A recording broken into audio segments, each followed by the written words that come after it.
Welcome everyone to Crash Course Apologetics, where I summarize the work of Christian scholars in animated videos and interviews. Today we're going to be looking at a video produced by the YouTube channel Crash Course. It appeared a few years ago now, but it has millions of views, and it's on the topic of the philosophy of religion, and specifically Anselm's ontological argument. So stick around.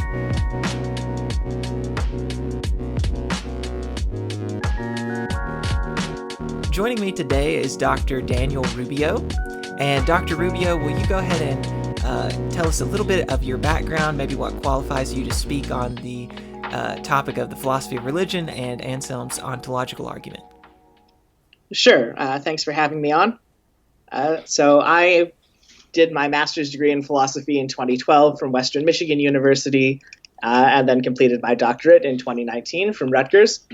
Right now, I'm a postdoc in the Princeton University Center for Human Values, specifically working in the project on philosophy and religion.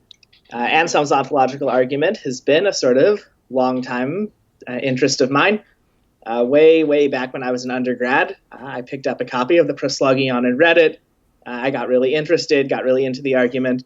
And even now, I haven't published on it, but it's one of my long-term interests. Awesome. Well, that's really exciting. I can't wait to go ahead and begin here. So for those watching, what I will do is I've taken some clips from the original video, which I've linked in the description. I would encourage you to go and watch that first, and then you can come back and hear Dr. Rubio's interaction with the video. But I'm going to play some clips. They're fairly short, and then he's just going to offer his thoughts about what was said in the video. So let's go ahead and start with clip number 1 here. Faith is definitionally unprovable, which makes it, from a philosophical perspective, not valuable. So, Dr. Rubio, what do you think about that?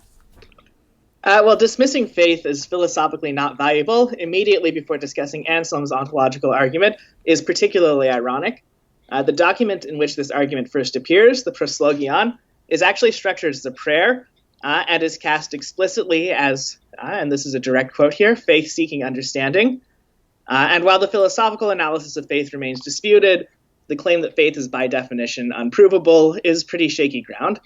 In some traditions, for example, Roman Catholicism, having faith that P is seen as compatible with knowing that P, so that it's not by definition unprovable. Now, there are views out there where you need to be in an epistemically deficient position in order to have faith, but even those, that's not the main thing. It's about a commitment to act, a hope, a desire, as much as it is an epistemic evaluation. Of course, in philosophy, you don't want a conversation stopper, so you shouldn't take the fact that you have faith that God exists as a reason to stop contemplating arguments for and against God's existence, but you don't need to denigrate it in order to do that. All right. Let's go ahead and discuss clip number 2 then. So I'll go ahead and play it now. Just two ways in which something can exist. Something can exist only in our minds and be strictly imaginary, like Santa or unicorns, or it can exist in our minds but also in reality, like pizza and horses, something that we can imagine but that's also real. Okay, so as a description of Anselm's view so far, this isn't bad. It is important to point out that for Anselm, existence in the understanding is existence. It's even more important to emphasize that when things that exist in the understanding have some property, they really have that property. So for Anselm, a unicorn, say, not only exists in the understanding, it really has a horn. The unicorn that exists in the understanding has all the properties that unicorns have. So anything you say about the unicorn must not contradict the fact that the unicorn has a horn, just as if the unicorn existed in reality. So you can't say that the unicorns that exist in the understanding are concepts or abstract or anything like that. Concepts and abstract things don't have horns. This is a feature of his theory of predication, and it's really important for understanding how his argument works.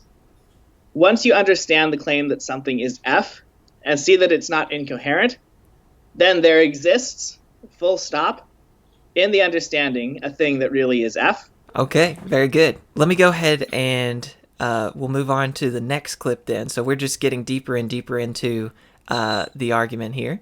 From there, he believed he could prove God's existence. Because if we define God as the greatest thing that we can conjure up in our minds, the only thing that could possibly be greater than him would be a real version. So just to re-emphasize, we've already gotten ourselves an existing God. That was presupposed when God existed in the understanding. What we're doing here is arguing the God that exists in the understanding also exists in reality, because for Anselm, existence does not guarantee reality.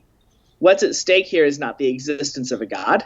It's whether that God exists in reality as well as in the understanding. As soon as you understand the concept of a being greater than which none can be thought, you know one exists in your understanding. That's just how the theory of predication works, and we'll revisit that later. But in order to get the being Anselm is interested in worshiping and praying to, you need to go further. You need to get it to reality as well. Very good. So now let's play clip 4. Here we have the full reconstruction of Anselm's argument. It's not quite how Anselm structured it. Anselm's version is what's called a reductio ad absurdum, where you start with something you want to prove is false, and then you derive a contradiction from it. So in Anselm's version, he starts with the supposition that God exists in the understanding alone, but not in reality, and then derives a contradiction. But this reconstruction is not bad. I do want to point out that one of the premises here is a little strong, and is in fact not what Anselm thought. Anselm doesn't need to say that anything which exists in reality is greater than anything else which exists in the understanding alone. All he needs is to say, for a given good thing, that thing existing in reality would be greater than the very same thing existing in the understanding alone. In essence, all he needs in order to make his argument work is for it to be true that if you've got a good thing in the understanding, you always make it better by putting it into reality. All right, so not a bad reconstruction, but some noteworthy corrections there. All right, let's go ahead and play the next clip. Make it real. Anselm responded to Guanalo's criticism by saying that he'd missed the point, that the argument only works for necessary beings, of which there is only one. Okay, so we were doing fine, but now things are going a bit off the rails. This is not Anselm's response to Guanalo. In his original response, Guanalo does not actually talk about a greatest possible island or a greatest conceivable island. He talks about an island that is greater than any land in fact is. You can see it in chapter 6 of his response. Anselm makes a big deal out of this in his reply, because being greater than all lands in fact are is consistent with not being the greatest that can be thought. Anselm suggests that an island that is greater than all other lands really are could just exist in the understanding alone. You can't derive the contradiction that he gets when you talk about the greatest conceivable being. If Anselm accepted the overly strong premise we identified before, then his response to Guanalo wouldn't work. But he doesn't accept that premise. And when you get into the reply, this is where you see why he doesn't. That being said, Guanalo is onto something. He didn't execute his counterexample very well, but Anselm does realize in the reply that he needs to modify his position, because you could come up with a Guanalo-like counterexample that would get him into trouble. And actually, the French philosopher Caterus, in his response to Descartes' ontological argument, does this really nicely. So he talks about the concept of a really existent lion. Then you could do an Anselm-like proof that the lion, in fact, exists. But in the reply, Anselm abandons the theory of predication that was making his proslogian argument work and offers a fascinating pair of new modal arguments for the existence of God that look a lot more like things that go under the banner ontological argument in contemporary philosophy. I'm talking about like Norman Malcolm, Charles Hartshorne, Alvin Plantinga, some of those guys. Oh, okay. Now, unfortunately, we don't have time to get into those. But they're a great deal meatier than restricting his original principle to necessary beings, and definitely not question begging. That's really interesting. I did not know that he underwent that kind of revision about predication like that, so that's really interesting. Yeah, if you read this, there's this great paper by Robert Adams that shows there are actually 4 different arguments that Anselm offers between the proslogian and the reply to Guanalo. So we got 2 more clips to look at. Let's go ahead and discuss the next one here. This idea of a necessary being to his definition of God, Anselm makes God's existence a part of the definition of God. A necessary being is one that must exist, so Anselm's response assumed the very point of contention to be true, that God exists. It's important here to flag that Anselm is not adding necessary existence to the definition of God.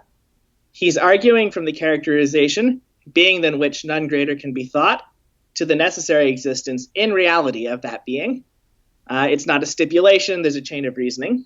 Okay, very good. So now we're at the last clip that we want to look at here. So I'll go ahead and play it. One of the most famous objections came hundreds of years after Anselm's time from the 18th century German philosopher Immanuel Kant. Kant offered the point that, as he put it, existence is not a predicate. A predicate is just something that's said of another object. And Kant thought Anselm's mistake was in thinking that existence is something that can be predicated upon a thing or used as a defining characteristic. For example, if a triangle exists, it necessarily has three sides, but it could be that no triangle exists at all because the idea of existence isn't part of how we define a triangle. Likewise, Kant would say, if God exists, then he must be the greatest being that we can imagine, but that does not mean that he does exist. Predicates add to the essence of their subjects, Kant explained, but they can't be used to prove their existence. So here we get maybe the second most famous response to ontological arguments, this one from Kant rather than Guanilo.